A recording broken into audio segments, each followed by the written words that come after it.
Hello, and welcome to Candidates Up Front. This is the public interest election program of Berks Community Television and the League of Women Voters of Berks County. I'm Judith Cranus, a member of the League. Our November 5th general election is coming up, and we will be voting for both state officials and federal officials. The deadline to register is Monday, October 21st. The League is interviewing candidates in contested races, those who wanted to be interviewed. And for each race, the candidates will get the same basic questions and will have the same amount of time to answer them. Hello, I'm Judith Cranus, a member of the League.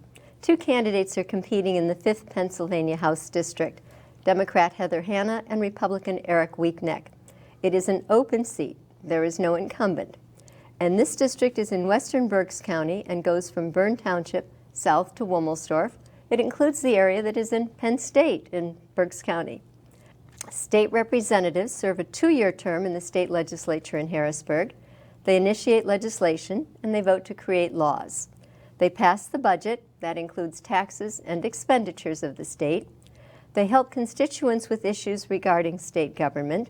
And the salary currently for a state representative is $106,422 per year, plus benefits and expenses. Now, please remember the opinions expressed in this interview are those of the candidate. They are not the opinions of the League of Women Voters or BCTV.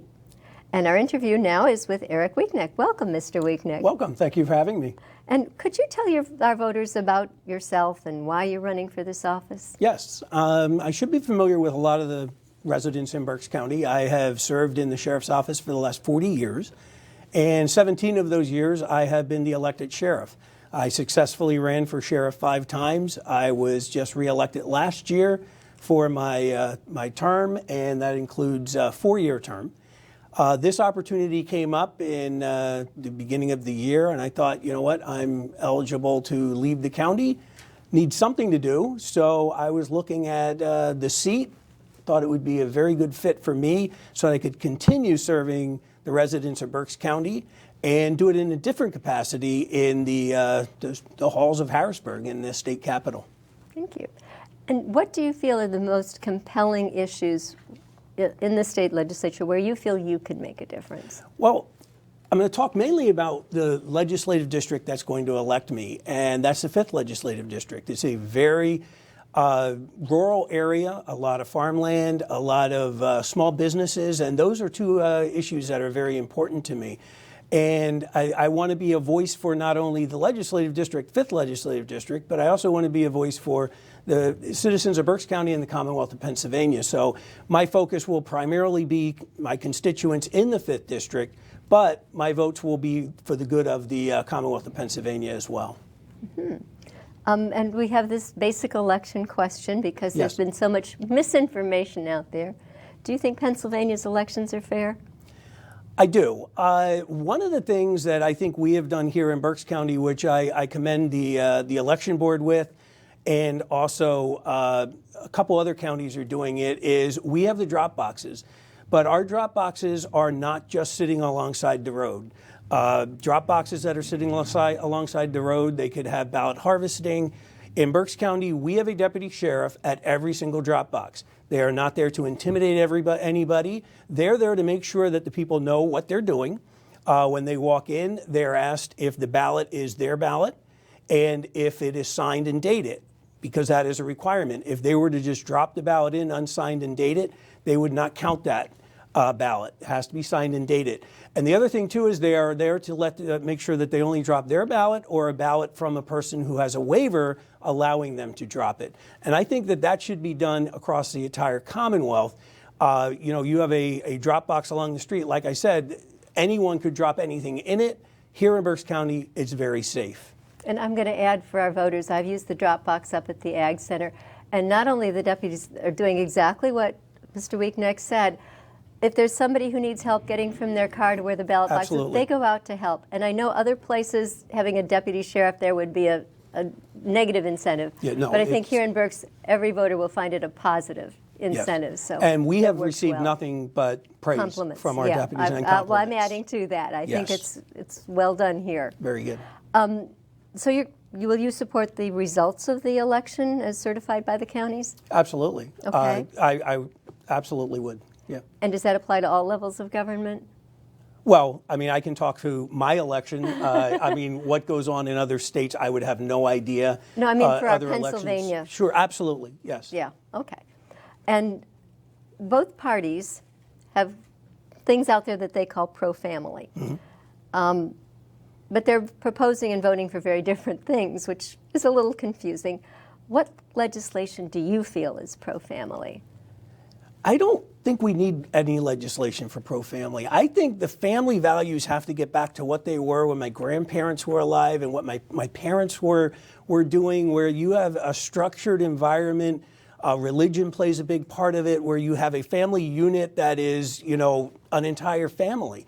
What we're seeing right now, and I'm speaking as sheriff, not as a future state representative, is you have a lot of younger teenagers who are out on the streets at all hours, don't know where their family unit is, making sure that they're at home. And right now they're solving their issues like they see on TV.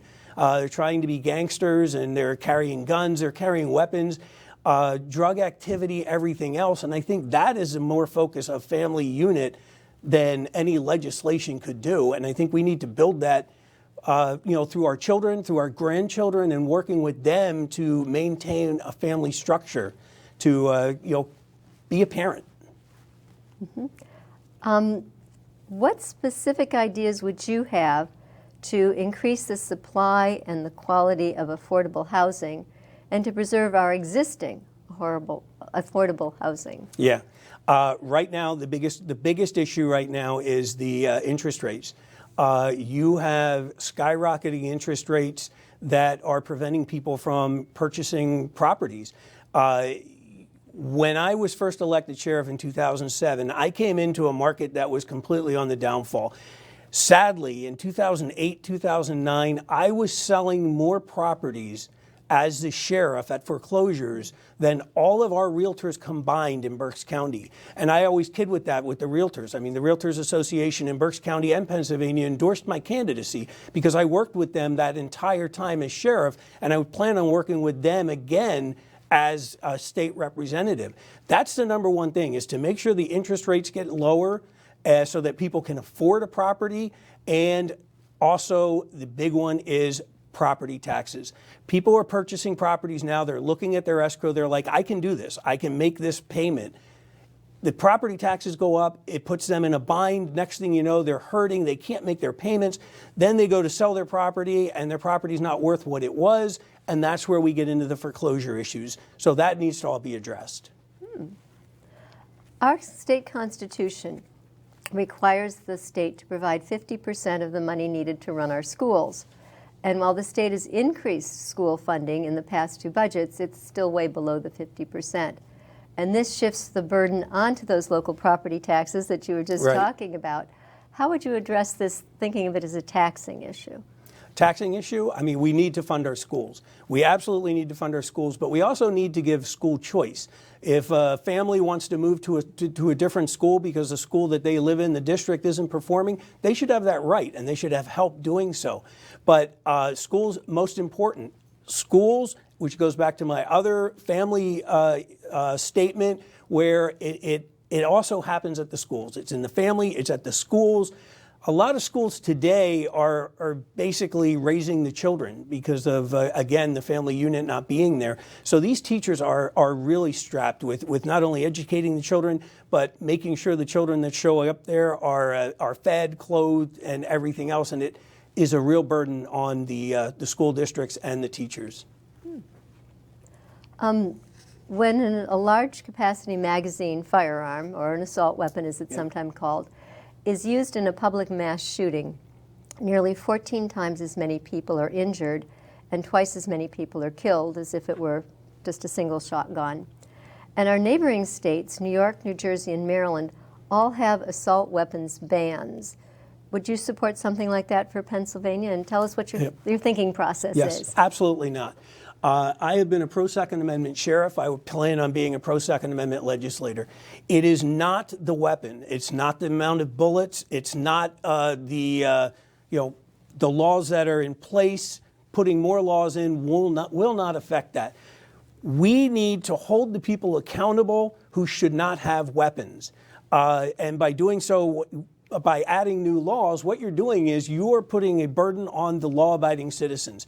We do not right now currently in the sheriff's office have people coming in with major felonies applying to get a license to carry a firearm. They're not going to do it. So if you would put more burdens on that and more laws on that, it's not going to affect them. It's going to affect the law-abiding citizens who are following the laws and who have every single right to have that weapon with the high-capacity magazines or any type of firearm that they choose to have. Mm-hmm. Let's talk from there to secure weapons storage, which Yes. I'm sure you as a gun owner totally believe and totally follow. Should we have a law requiring secure storage of weapons? And should parents who have not secured their weapons be held accountable for crimes committed by their children? Yeah. And again, this comes down to the firearm owner. First of all, how would you police it?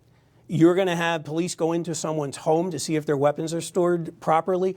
I was born and raised as a Wheatneck at Wheatneck Archery. We've had weapons in our home since before I was born. I was raised to respect that weapon. I was raised to use that weapon and know how and what it can do. There is absolutely no way that I would be for making an individual secure that weapon, because that is their weapon, that is their home, they have the right to defend it. What would you do if someone breaks into your home, your weapon is stored, you have to unlock your storage box, get your weapon to defend yourself or others? Absolutely opposed to it, would not support it at all. Okay. The Bipartisan Safer Communities Act, which was 2022, is providing $50 million in federal grants to states with red flag warning laws. Mm-hmm. And these laws, for our home viewers, are often used in cases of domestic abuse. Should Pennsylvania, and they allow a court to determine if a violent person may own a gun. Should Pennsylvania have such a law? We could get more money for violence prevention programs, which would be a good thing. Truly, I think we have enough money for that already. Do we? Yes, okay. we absolutely do. That's an important thing. But one of the problems with the red flag laws that I saw is there is absolutely not one of them that I have read that deals with due process. In the United States of America, you are innocent until proven guilty.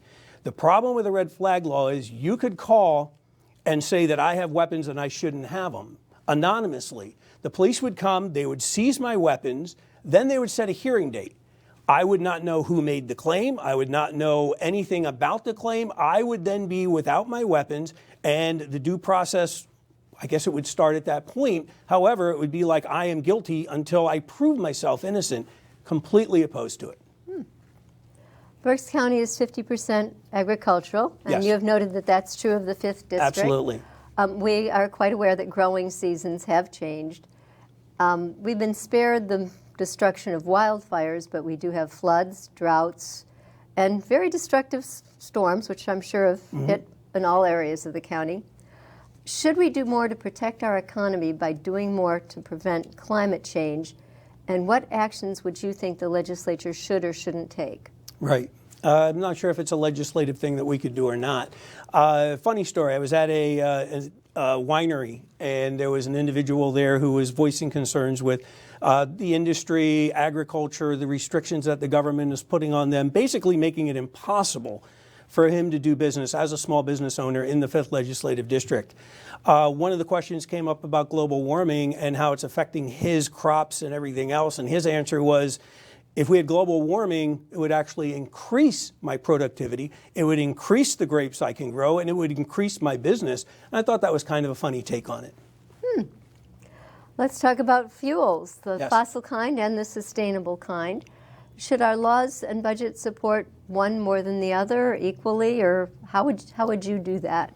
Well, I mean, one of the great things about Pennsylvania is that we have more resources under our feet than most countries do, and we are regulating that to the point where we can't get it out, we can't sell it.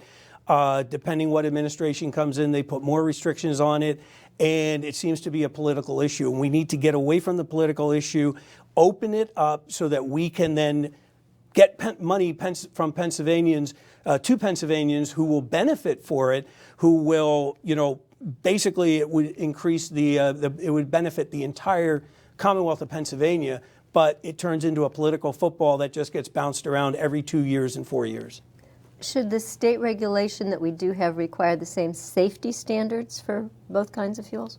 Well, I mean, from what I hear in the industry is that the safety standards are well above almost anywhere else, and that is not an issue. The issue comes down to politics, and it depends with the politicians today which way the poll's leaning. That's the way I'm going to go, even though once I'm in office, then you revert back to what your true feelings are. I mean, we're seeing that right now with Vice President Harris she's now a gun owner, which I think is absolutely ridiculous with her stance on anti-gun for her entire career.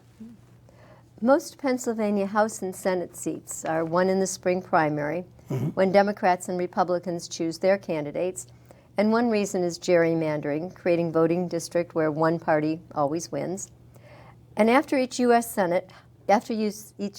Census, House and Senate leaders draw new voting districts, usually behind closed doors, rewarding friends, making it harder for enemies.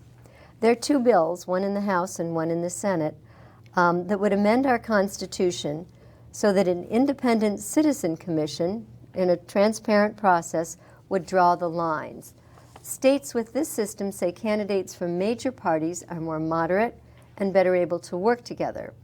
Would you vote to create an independent citizen commission to draw legislative districts after the next census? I just saw that question just a couple minutes ago when I came here, so I'm not familiar with the legislature that's being proposed, but I find the last part very, very humorous, that it would be, how did you put that? It would be people are better able to work together. Yeah, I find that hard to believe in the polarized political society that we have now. It all comes down to it. I am 100% in favor of true transparency. Absolutely, 100%. I would have to familiarize myself with the two pieces of legislation. I think Representative Gallen is the Republican sponsor of the House bill. Okay. And I think they were circulating it now to get comments and feedback so that they can come up with the bill. I wasn't aware of it until I came here. Well, we'll get you more information on that. Absolutely, yes. And the second reason that seats are won in the primary is that we have a closed primary. We're one of only 9 states where you must be registered as a Democrat or Republican to vote in this primary, which is leaving out 1.2 million Pennsylvania voters. And again, open primaries tend to produce more moderate candidates, more bipartisan legislation. And the question is, should Pennsylvania change how we run our primary election? And tell us why you feel the way you do. Yeah. I like the way our primaries are being held. There are a lot of people, and I know them personally, who will actually change their party affiliation to vote for the person that they want to vote for just for a primary. Pennsylvania, you're allowed to change your registration as many times as you want. So they change it for the primary, they make their vote, then they change it back to either independent or one of the parties to go on from there. So it takes a little bit of work, but you absolutely have the right to support anybody you want in a primary if you choose to do it that way. There isn't a lot of bipartisanship now at the State House. And there are few accomplishments some years when all the constituents pretty much agree on something. Would you want to increase and improve bipartisanship? And if so, how would you do that? Yeah, absolutely. I've done that my entire career as sheriff. Politics never went into an issue that I was working on. If I had an issue and I had a need and I had a reason, I would meet with the parties regardless of the political affiliation, and we would get it done. I am the Secretary-Treasurer right now of the Pennsylvania Sheriff's Association. And when we meet, we do what's best for the sheriffs and for law enforcement. I don't know of once where we actually discussed the party affiliation of any of our sheriffs, because that's not what it is. It's about a focused, to get the job done. And I might add that law enforcement, the Pennsylvania Sheriff's Association endorsed my candidacy, and so did the Fraternal Order of Police Lodge Number 65 State Police. And we have about 20 seconds for a closing statement. Okay. I mentioned my endorsements, some of them anyway. I would urge you to go to votewheatneck.com to see a full list of my endorsements. I have a lot of endorsements from a lot of different diverse groups, and I'm really looking forward to being a representative, like I said, not just for the 5th Legislative District, but for the entire County of Berks and the entire Commonwealth of Pennsylvania. I urge everyone to vote November 5th. Thank you, Mr. Weeknick. It was a very informative session. It was very nice. Thank you. Yes. And viewers, please do remember there's another candidate for the 5th PA House seat, Heather Hanna, and you can see that interview on BCTV's website and YouTube page. Now, to check your voting status, and we recommend you do this, go to votepa.gov. You can register, change your party, locate your polling place, or apply for an absentee or mail-in ballot. The deadline to register is October 21st. The deadline to apply for a mail-in ballot is October 29th. And then check the League's online voters guide, vote411.org. And you can confirm your new voting district and get more information on the candidates. Remember, there are congressional candidates, state legislative candidates, and statewide candidates for the state of Pennsylvania. Or you can contact Berks County Election Services 610-478-6490. It's a very helpful staff. Thank you for watching Candidates Up Front. I'm Judith Cranis. Good day.